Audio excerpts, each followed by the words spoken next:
In March 1987, Galicia became the epicenter of one of the most powerful agricultural protests in modern European history. Thousands of farmers took to the streets with their tractors, paralyzing cities such as Santiago, Lugo, Orense, Silheta, and Alto de Rey. These were not symbolic demonstrations. They were acts of desperation.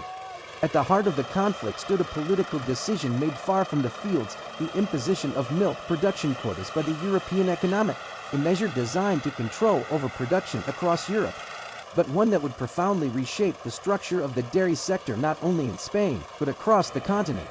The quota system had already ignited anger in countries like France, Germany, Belgium, the Netherlands, and the United Kingdom.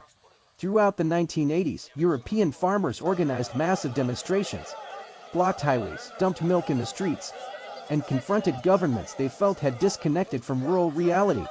In Brittany, Bavaria, Flanders, and rural England, tractors became symbols of resistance. The conflict was not local, it was continental. Galicia, however, suffered one of the harshest impacts. For generations, dairy farming in the region had been built on small family-owned operations.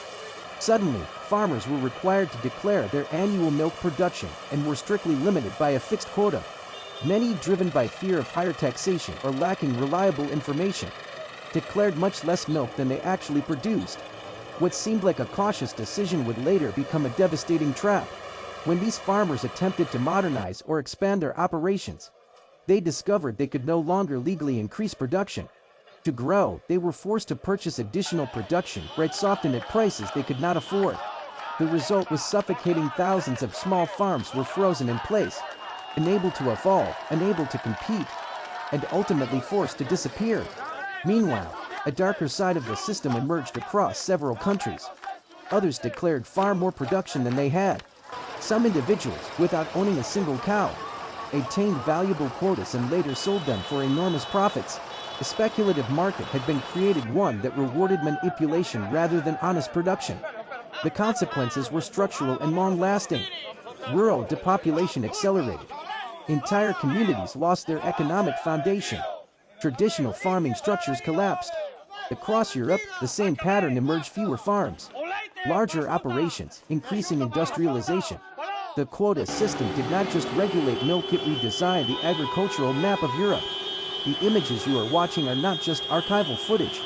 They are evidence, testimony of a generation of farmers caught between survival and forced transformation.